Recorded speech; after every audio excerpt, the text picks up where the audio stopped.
So I'm going to be doing some recap work, some summarization today. So hopefully if you've not been here for every message, you will walk away with a good understanding of what's happening in this narrative and what's happening throughout the story of Ruth.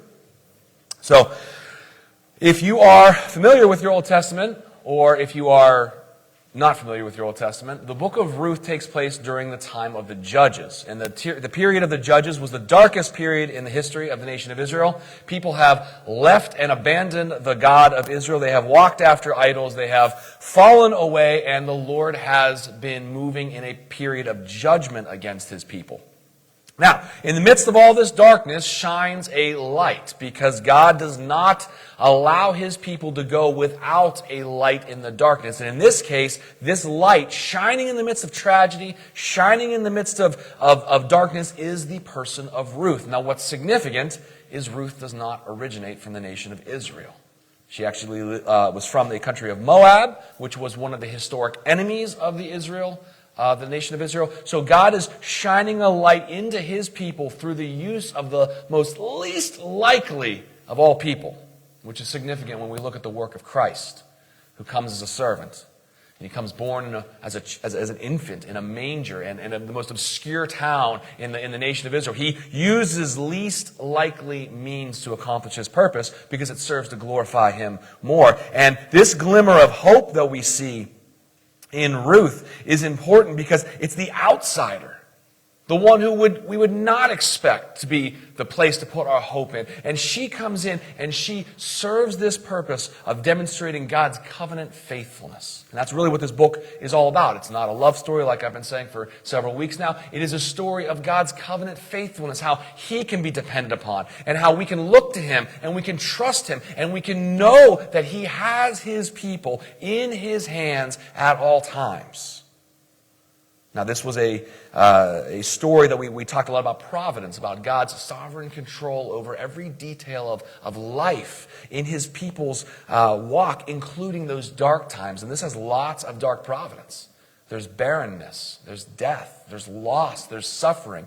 And when we see this at the end of the story, though, we see how God has completely reversed all of that. Now, it doesn't do away with the pain. Like the loss of Ruth's husband was very real. The loss of Naomi's 2 sons and her husband was very real. The social stigma of 10 years of barrenness was very real. But God reversed it at the end. There is blessing when there was loss. There's joy when there was bitterness. All of this has been turned around because God is able. Okay? So at the end of this sermon, my big thing that I would like to put forth to you is not some amazing theological point. It's not even necessarily the most amazing exegetical work through the passage. I simply want to encourage you, do not discount what God can do. Do not think lesser of God than how he presents himself in his word. He is faithful, and he is true, and he is deserving of our hope. He is deserving of our confidence. He is deserving of our trust. And our rest is found in Christ, not in our ability to endure times of darkness, not in our ability to weather and white-knuckle it through loss and hardship. Our hope and our rest comes in Jesus Christ alone. Okay? So, if we're honest, in church you should always be honest. You should actually be honest everywhere. But if I were to ask most people, when we read through books of the Old Testament, we come to a section like what we just read, it is dry. Maybe a little bit difficult, and maybe a little bit boring, and maybe you even skip over it.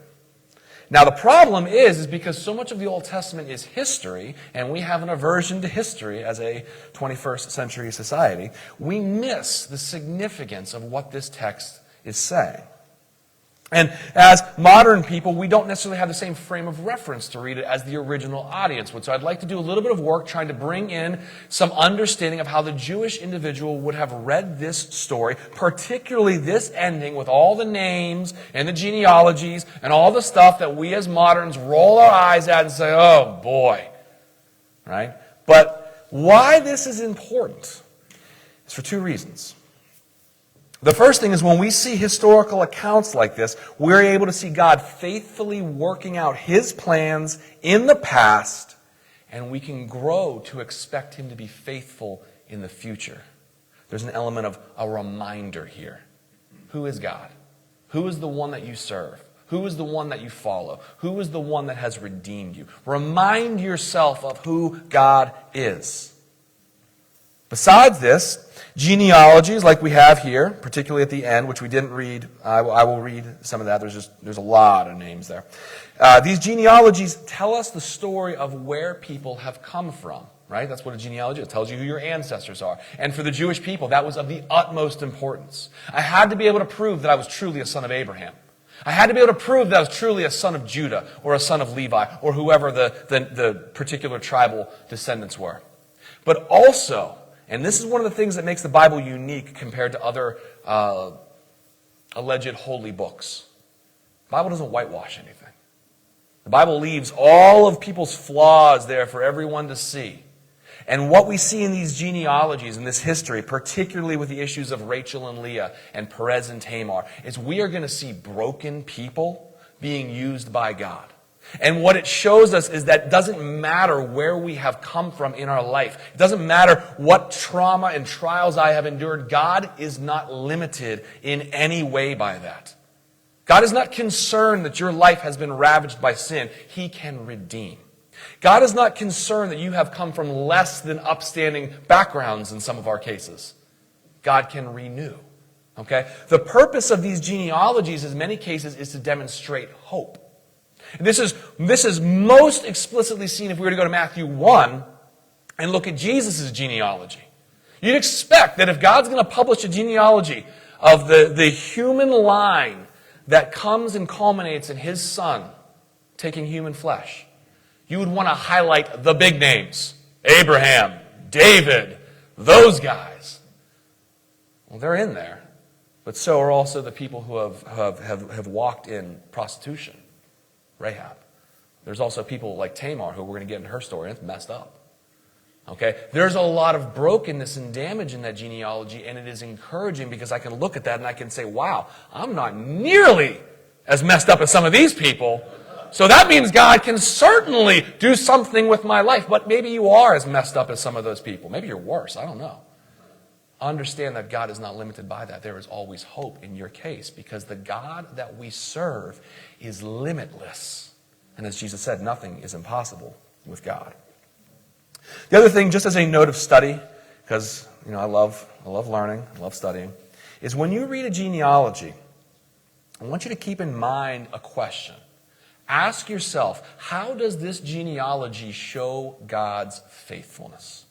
Okay, that might take some work on your hand. You might have to actually Google search some names, because I don't know who this person is. Okay, maybe you have your concordance, maybe you have a study Bible, whatever. But ask yourself that when I see a genealogy, how does this demonstrate or prove God's faithfulness to his people? Because if you spend some time digging through those names and cross-referencing back to Genesis or Numbers or wherever where it shows their story, you'll see some wild stuff. Instead of just skipping over because there are a bunch of Hebrew names that I can't pronounce, dig into it. Utilize the word as God intended you to utilize the word to come to know what he has done. Okay? So first thing I want to look at here is verse 11. We dealt with 9 and 10 last week.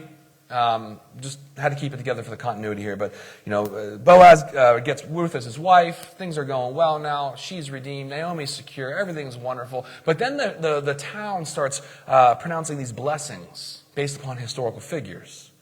Verse 11, we see the story of Rachel and Leah. Then all the people who were at the gate and the elders said, "We are witnesses. May the Lord make the woman who is coming into your house like Rachel and Leah, who together built up the house of Israel. May you act worthily in Ephrathah and be renowned in Bethlehem." Now, Rachel and Leah are generally more familiar than, say, Tamar and Perez. But the problem is if we read this and we don't know who these people are, it's like when you're, in a crowd at a party or something, people are talking and they have their inside joke or they have their personal story and no one's told you what it is, but you kind of have to nod along and smile like you know what's going on or else you look like, a fool. It doesn't help if we don't know who these people are. We lose the impact. Why would a bunch of people from town come up and say, "Oh, Ruth, it's so great you're having a son. That's wonderful. May your son be like this, and may you be like these people." And everyone's like, "Yes, this is amazing." And we as modern readers can be like, "Yeah, that's awesome. I hope she's like Rachel and Leah. I hope her son's good, right?" So Rachel and Leah, if you don't know, go back to Genesis 29 and 30. You don't have to turn there because I'm not going to read the passages. Make a note. Genesis 29 and Genesis 30 if you're not familiar with the story. Rachel and Leah are the two wives of Jacob, who's a man who's also named Israel. So you can see where this history goes, right? He's the foundation of the tribes of Israel. He's the patriarch of that family. He has not only two wives, he also has two concubines, which again, God is not approving of polygamy. It's the way the world worked back then, and God bore with sinful people. Okay? But in his providence and in his sovereignty, he uses even the brokenness and the sin of people to accomplish his purposes. In this case, there's two women who are sisters, which is a terrible idea for a man to be married to two sisters, because this story shows us the rivalry and the bitterness and the brokenness, very similar to all the dark providence that we saw in Ruth. There's damage here. There's family brokenness and damage. But in the midst of that, God ultimately works through this to bring about the 12 sons of Jacob. And these 12 sons, each will represent one of the tribes, and they will be a people group, his nation that he's going to bring into the promised land in the future, and he is going to bring the Messiah from. And it is essential that this family exists because it is based upon promises he has already made to their grandfather, great-grandfather, to Abraham. Okay? And God has said to Abraham, I'm going to make your descendants as numerous as the stars. I'm going to make your children as numerous as the dust of the earth. And I'm going to give them this land. And I'm going to be their God. And they will be my people. So if God does not bring this about, he is proven to be a liar. Which he can't lie. So he is guaranteed to bring his plans about. But in the midst of all of life happening, it can be very easy to forget. It can be very easy to ignore. It can be very easy to not remember who God is. Hence, why it is written down. If you were dependent upon your memory to remember everything that God has done, you will have a very short list sometimes. This is why there is great benefit to recording in a journal. If you journal, that's great. If you don't, it can be helpful. So you can remember how God moved. God did this. And as I'm studying, I can remember and I can recall back. I was praying for this person. And God has come through. And they are a believer now. And I can go back and I can remind myself. Because we are very easily able to forget things. Very basic story, though. You read Genesis 29 through 30, you'll get the whole deal. Conflict, children, God brings redemption. The tough one here comes in verse 12. So, the people continue. They say in verse 12, and may your house be like the house of Perez, whom Tamar bore to Judah, because of the offspring that the Lord will give you by this young woman. Now, maybe Judah is a familiar name. Maybe Tamar is a familiar name. I'm going to ask you to participate with me here for a second. Raise your hand if you are familiar with the story and you know who Perez is. That's what I thought. Like 6 people raise their hands. Okay, so if you didn't raise your hands, cool. You're in good company. It's okay. I'm going to tell you a story now that is really awkward and gross. But it's important because of who Perez is. So this story takes place in Genesis 38. Genesis 38, if you want to go back and read it, I'm going to summarize it because I don't really want to read some of the stuff that happens. It's not the text we're in today. It's not necessary. But what we see is a bizarre and obscure story involving Tamar, Judah, one of Jacob's 12 sons, and the offspring that comes from these two. Now, there's a lot of parallels to Ruth here as well. We've got a story of a foreigner who is brought into the people of God. We have a story of barrenness with no child and operation to try and get a child because having an heir was everything back then. Got to have a son to carry on the family line. We got to reproduce. Okay? But we also see a lot of wickedness. And what's interesting is to contrast these two stories.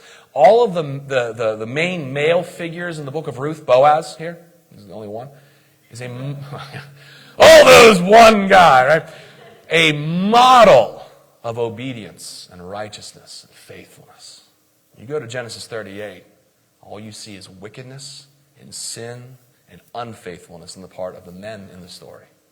And yet in both stories, we see this young woman, foreigner, the one you would least expect to act the part of the faithful character to emulate. We see her walking in a way that puts herself at great risk, great danger, just like Ruth. Remember when Ruth was going into the field by herself? She's putting herself in a precarious position. So much so that Boaz has to command his young men, don't touch that girl. You stay away from her. And Ruth, don't go into any other field because I can't guarantee your protection. Precarious. Tamar is going to put herself in a position that could end in her death. Okay? So what happens? Judah has 3 sons. Okay? First one's name is second one's name is Onan, the third one's name is Shelah. Okay? You know the story now, don't you? So, gets married to Tamar. You know, they get he's the firstborn son, so he's the important one. And the text specifically says in Genesis 38 that acted wickedly in the sight of the Lord, so he killed him. God's judgment. Now, Tamar is left as a widow with no heir, no son, no child, and the law of the land of that day was that the sibling, the next brother, was to go and provide an heir. Okay? This is about as detailed as we need to get. Okay? So it falls upon Onan to do the job. He does not do the job. He does not provide an heir. Now, he has no problem going in and exploiting Tamar multiple times, but he refuses to provide an heir. God kills him too for his wickedness. And now, as the reader of the story, we have insight that the characters in the story don't at this moment. We know why God has struck these men dead. Judah, the dad here, all he knows, I just lost my 2 boys. And the law says I got to give my 3rd boy to this cursed, wicked woman. It's all her fault. I'm not doing it. I'm not risking my 3rd son. So he tells Tamar, listen, stay as a widow in your father's house. I got you, girl. I'll give you my son when he's old enough. I've got to give a couple years here. He's got to mature. You just hang out. And then at some point in the story, it dawns upon Tamar that Judah is not going to honor his word. Judah is not going, he has promised her to the 3rd son, which means she is effectively betrothed. She can't go find another husband. And if you don't have a husband in those days, you don't have anything. You have no means of provision, no means of protection. Her dad's going to die at some point, and then she's going to be out on the street. But she's been betrothed to this man, Shelah, and he's not being given to her. Okay? So she is stuck. So she takes matters into her own hand. She disguises herself as a prostitute, propositions Judah, who is all too willing to go in. He goes in. She knows enough of the character of her father-in-law to not trust him. So she says, hey, I'm going to need your signet ring. I'm going to need your staff. I'm going to need your cord. I need some collateral. And then when he goes to pay her later with the goat, she's not there. And no one knows what he's talking about. We don't have any cult prostitutes here. What are you talking about? And she's like, hush, hush, like we can't let anyone know. He literally says, let's stop searching for her lest everyone call us the fool, to him and his friend. Because he doesn't even go take the goat to her himself. He sends a buddy to do it. Because he recognizes what he's been doing. Okay? Lo and behold, 3 months later, everyone's all up in arms. Tamar is immoral. She's with child. She's supposed to be a widow. Let's burn her. And Judah is like, oh yeah, we have to be righteous. Let's deal with this immorality in our midst. And then she pulls out his signet ring and his cord and his staff and says, by the man who owns these things am I with child. And then Judah's like, okay, welcome into the family. Let's take care of this young lady. And lo and behold, Tamar actually has 2 sons. She has twins. Perez, and I can't remember the other guy's name off the top of my head. Zerah, thank you, Miss Susan. Got my back. So she has 2 sons. And Perez is the firstborn. He's the one who will inherit the title. He's like a prince, effectively. So, just to summarize that story, and Onan, 2 sons of Judah, are killed because of their wickedness. He is left without the primary heir of his family. We need an heir to carry it on. Well, Tamar provides or presents 2 more sons to Judah to replace the 2 that have died, and the one Perez will become the heir of the family. So what we see is that Perez plays this part of being the work of the instrument of righteousness, because when Judah has all of this revealed, he looks at Tamar and says, "You have acted more righteous than I. I lied to you. I exploited you as a prostitute. I did all of this wickedness, and yet you were faithful to my family. You're a foreigner. You don't even belong here, and you have been more honorable than I, the son of the covenant, the son of the promise." And a great blessing is pronounced upon her child, who will carry on the tribe of Judah. Okay, because remember, the tribe of Judah is really important.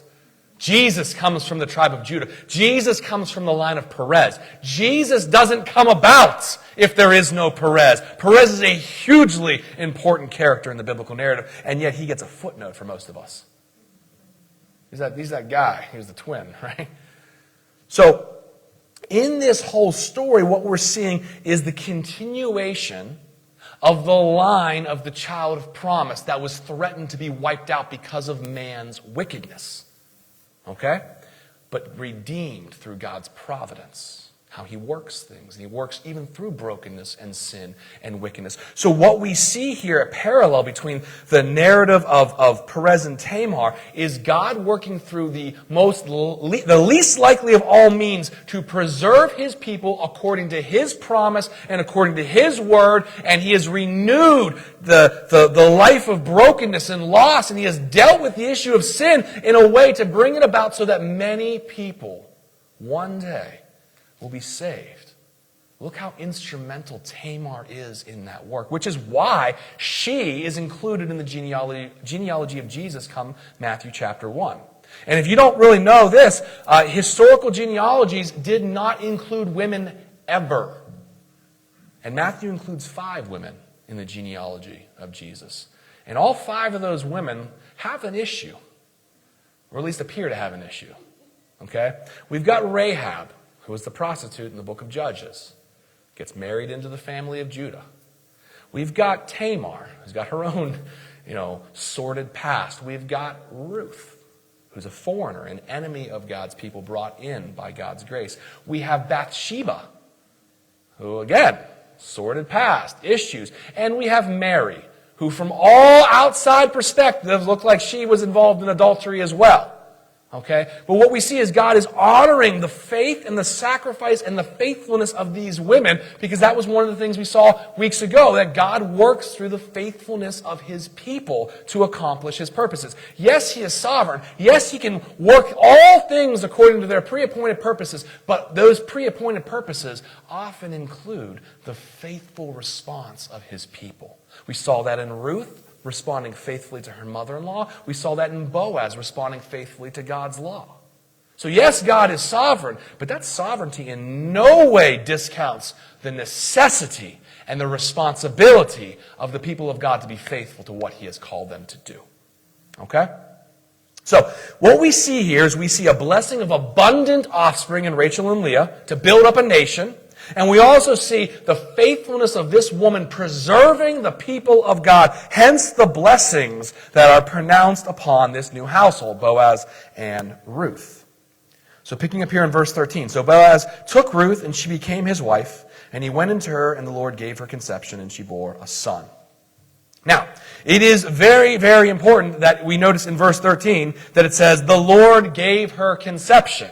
If you go to 1 Samuel 2, I believe it is, we see that the Lord opens and closes the womb. Remember, one of the points of dark providence and sorrow and hardship in this story was the fact that Ruth was barren for 10 years. And in that culture, if you did not produce a child, particularly a son, you were less than worthless.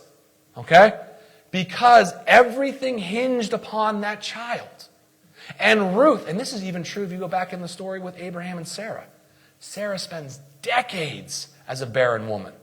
Decades of mockery from her fellow women. Decades of thinking she was less than. Decades of struggle. Ruth only has to go for 1 decade. Okay? But it's still a lot. And again, we don't want to downplay the actual years of anguish because we know the ending. But in the end, God opens her womb at his time for his purposes to bring forth the son that he has determined will carry on this very important family, the family of Perez, the family of Judah, the family of Abraham. Okay? So what we see here is now, after she is given conception by the Lord, she bears a son. Verse 14, then the women said to Naomi, blessed be the Lord who has not left you this day without a redeemer, and may his name be renowned in Israel. The women of the city come and they praise God to Naomi. They pronounce blessings upon her, blessings upon God. But what is very important, if we've read this story from chapter 1 to chapter 4, is they come to her and they say to Naomi. She didn't want to be called Naomi when she came back. If you go back to chapter 1, she wanted to be called Mara, which means bitter. Because the Lord has dealt bitterly with me. Because the Lord's hand has gone out against me. Don't call me Naomi, which means pleasant. Call me Mara. I'm bitter. I'm angry at the Lord. And look how God has turned this story around. She no longer says, oh, don't call me Naomi. She embraces that name. Because she has seen God move and she can recognize now his goodness. And that yes, she can be called pleasant because God has dealt pleasantly with her. After all that sorrow and after all of that struggle. Blessed be the Lord who has not left you this day without a redeemer. And may his name be renowned in Israel. He shall be to you a restorer of life and a nourisher of your old age. For your daughter-in-law who loves you is more to you than 7 sons, has given birth to him. Now what's difficult is we immediately read the story. Who's the redeemer of the story? Boaz! Boaz, we assume, is the redeemer of the story because he redeems Ruth. Right? Wrong. The redeemer of the story is actually Obed. Okay, because it says it. Right? Let's read this together. Everybody look at your Bible. Should be open anyway. There's a teacher in me. Then the woman said to Naomi, blessed be the Lord who has not left you this day without a redeemer. Bless the Lord, you have a redeemer, and may his name be renowned in Israel. He shall be to you a restorer of life and a nourisher of your old age, for your daughter-in-law who loves you, who is more to you than 7 sons, has given birth to him. The only subject of this sentence is the one she has given birth to. Okay? Because here's the reality. Yes, Boaz does play the role of the kinsman redeemer. He does purchase Ruth. He does provide an heir. He does the legal requirements of a redeemer. But remember, we said Boaz is old. He ain't going to be around forever. How's he going to redeem and nourish Naomi in her old age? He's not. But remember the key here, that Boaz and Ruth have a son who now will inherit both Elimelech's lands and money and Boaz's lands and money. He is well set up for him to carry forth the care and the protection and the provision for his mom and his grandmother into her old age. Obed is the redeemer of this story. Obed, whose name means serving one. He will serve his mother. He will serve his grandmother. He will serve to extend both of these family lines. But more importantly, he is under Boaz's lineage. Boaz, the son of Perez. Obed will be the chief of Judah. He will be the leader of the tribe. Okay? So now at this point, I want to jump down to this other genealogy. Okay? Verse 18. Now these are the generations of Perez. Perez fathered Hezron, Hezron fathered Ram, Ram fathered Amminadab, Amminadab fathered Nahshon, Nahshon fathered Salmon, Salmon fathered Boaz, Boaz fathered Obed, Obed fathered Jesse, and Jesse fathered David. Now, we would typically read this story, and we would be content ending at verse 17. Yay, happy ending. Everybody got together. They got the son. Fortunes have been reversed. Things are going well. And we know that this Obed is the father of Jesse, the father of David. Hooray. And they lived happily ever after. But the key, remember, for the Jewish audience, is not just to know that this is the son that will produce Jesse, who will produce David. we need to secure a legitimacy all the way back to Judah. Because he's going to inherit the tribe of Judah. He's going to be the king of the tribe of Judah, the prince of the tribe of Judah. And ultimately, David's going to be king over all Israel. So he's got to be legitimate. We got to know that he is the right man for the job. How do we know that? We trace it back to Perez. Why Perez? Because Perez is the firstborn son now of Judah. He's the guy. So we have a direct lineage and a direct linkage. Why does this matter? Because God has promised to work through David. Now, we didn't cover this because this is in a different book. This is in 2 Samuel chapter 7. In 2 Samuel chapter 7, God makes a special covenant with David and says, David, I am making a covenant with you. You and your descendants after you, will sit on your throne forever. As long as your sons obey my law and walk in my commandments, there will never be a throne in Israel that does not have a son of David sitting on it. I promise you, David. Okay. Now, this is a promise from God, so we know it's faithful and trustworthy and true. But it's also a conditional promise. And that's the problem for Israel. Because God holds to his conditions. God's faithful to his promises, whether they're promises of blessing or promises of judgment. And when God makes the promise to David that you and your sons, as long as you walk according to the law, you will always be on the throne of Israel. That's great for David. Solomon, not so much. And Solomon's children split the country apart in civil war because they are both wicked.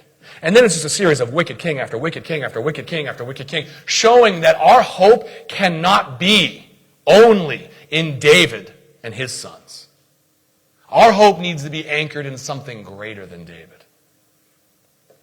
The greater son of David, which we, again, alluded to in Matthew chapter 1. I'm going to turn to Matthew chapter 1 real quick. Matthew chapter 1. Okay? Now, if you so chose to read this genealogy, you would be looking at about 17 verses worth of names that are hard to read. And I'm not going to deny that. But I want you to hone down to verse 17. I'm going to do the Cliff Notes version of this. Actually, start with verse 1. Look up at verse 1. The book of the genealogy of Jesus Christ, the son of David, the son of Abraham. So understand that the reason Matthew is writing this book in the first place is to prove a point of genealogy. The book of the genealogy of Jesus Christ, the son of David, the son of Abraham. Now jump down to verse 17. So all the generations from Abraham to David were 14 generations, and from David to the deportation to Babylon, 14 generations, and from the deportation to Babylon to the Christ, 14 generations. Why does that matter? Well, it matters because it shows that despite the sinfulness of the people of God, God is faithful to his promises.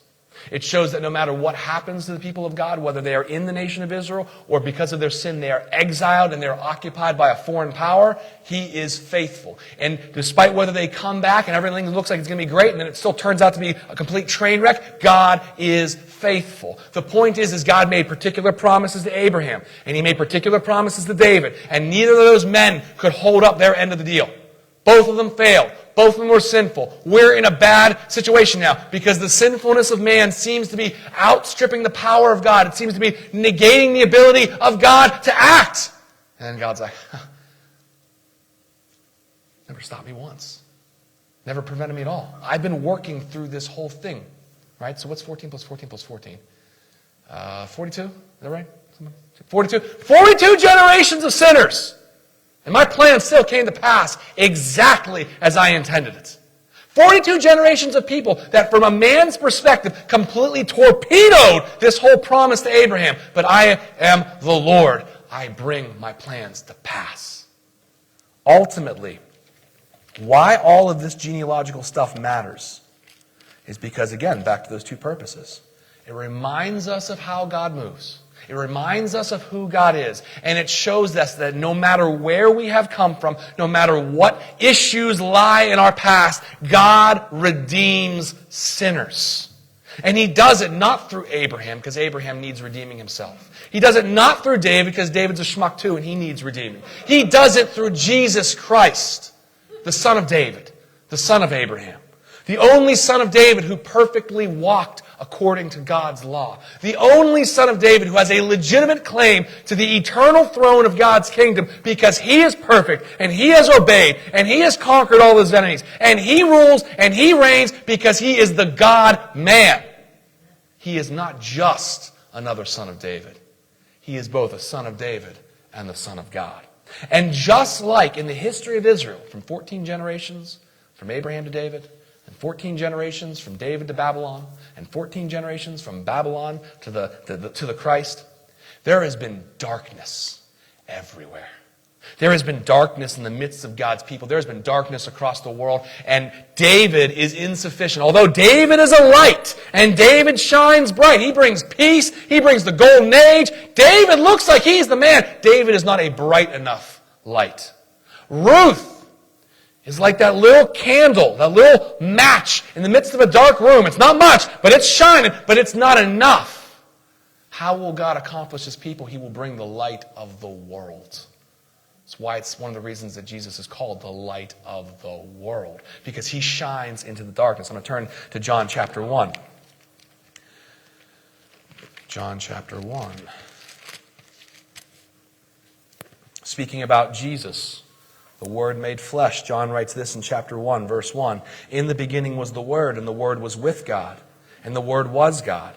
He was in the beginning with God. All things were made through him, and without him was not anything made that was made. In him was life, and the life was the light of men. The light shines in the darkness, and the darkness has not overcome it. It can also be rendered, cannot overcome it. Because when Jesus shines his light, he is shining the light of God. He is shining forth in a way that cannot be conquered by any amount of darkness. So darkness is the absence of light, right? It's not a thing. It's just a negative. So when you bring the 10,000 lumen light into a dark room, there is no way that that's going to extinguish that light. It's not possible. So what we're seeing here in John is John recording how Jesus, the Christ, the fulfillment of all these promises, cannot be thwarted because he's king. Okay? So we don't have a concept really of king because we don't live in that culture. We have a president, which changes presidents, here and there, different Congress members, all kind of stuff. A king is a fixed point. And historically, the kingdom was defined by the king. So if you have a really good king, the kingdom's doing well, everything's going great. But if that king dies and his son is a bum, and now you've got a terrible king, you can't do anything about it. Darkness wins. Which is why it's so important that Jesus, the King, Jesus, the light of the world, shines in such a way that no darkness can overcome him. And even at the moment, you talk about, Judges being the period of darkness and Ruth shines the light. Even at the period of literal, absolute darkness, when Jesus is on the cross and he expires and there's an eclipse, you can't get darker than that. There's literal darkness and spiritual darkness because the Christ has been killed. Didn't stop God at all. Didn't thwart his purposes. In fact, it accomplished his purposes. Because that is what a sovereign king does. He gets his stuff done. Okay? So, in summary here, I just want to close this out and give us a summarization, just as a reminder of what we have done and what we've come through. And I would encourage you, if you haven't read the book of Ruth all the way through, read it all the way through. It'll take you 12 minutes. It's not a long read. Okay? But we see people, the people of God, Elimelech and Naomi, his family, children of the covenant, children of the promise, in the land of promise, and there comes hard times. There's a famine, and they leave. They abandon God. They abandon his promises. They abandon his land. They abandon everything, and they go to Moab, which is the enemy. They're like, it's looking good over there. And you know what? I can't necessarily blame Elimelech in one perspective. If I needed food for my family, and I knew that there's food over here, it would be very tempting to compromise in order to take care of my children, in order to meet my needs. And that's where the tension is for you, believer. Will you trust God at his word, or will you think you know better? And will you accomplish what God has said? Leave it up to me. Let me handle this. No, Lord, I can do this. There's a good opportunity of Moab. There's good fields. I can get it done. I can provide. No. I want to implore you to trust God at his word. But the family goes.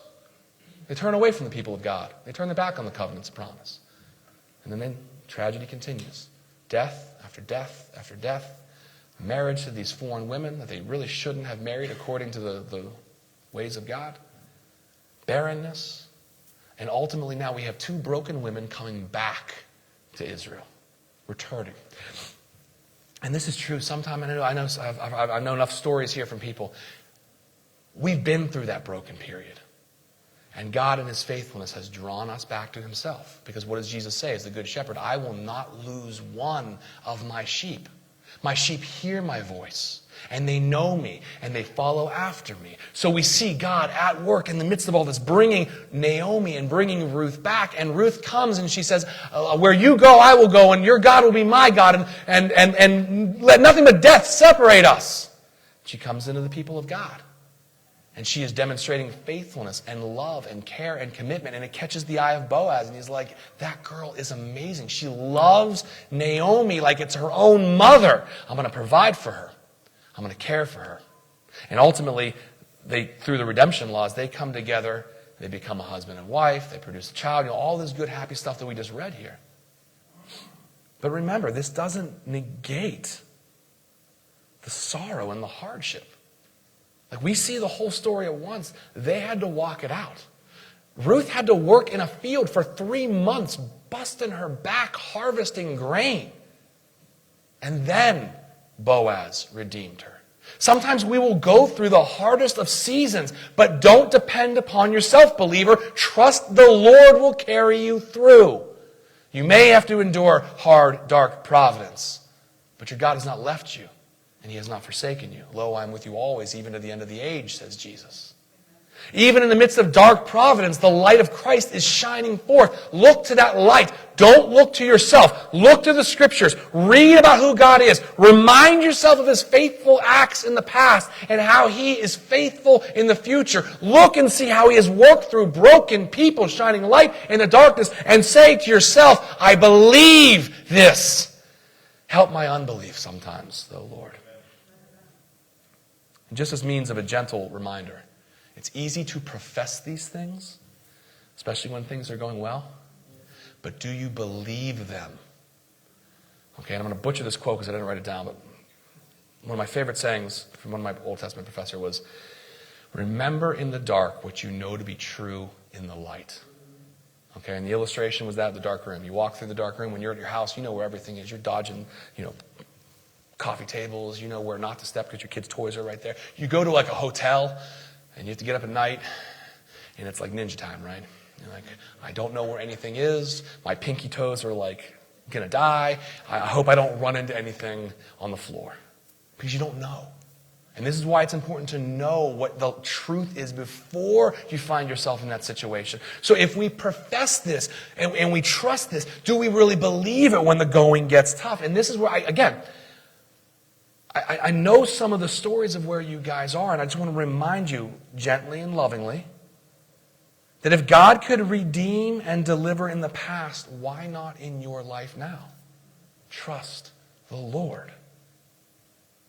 There are no people too sinful or too lost that God cannot redeem them. He is sovereign. Keep praying for that person. Whether it's the wayward child, whether it's the spouse, whether it's whoever, a friend, keep praying. God has ordained prayer as one of the means that he uses to accomplish his purposes. Just like he ordained the laws that Boaz followed to redeem and the laws that Ruth followed to glean from the harvest, he works through these things. He says, I will use these means.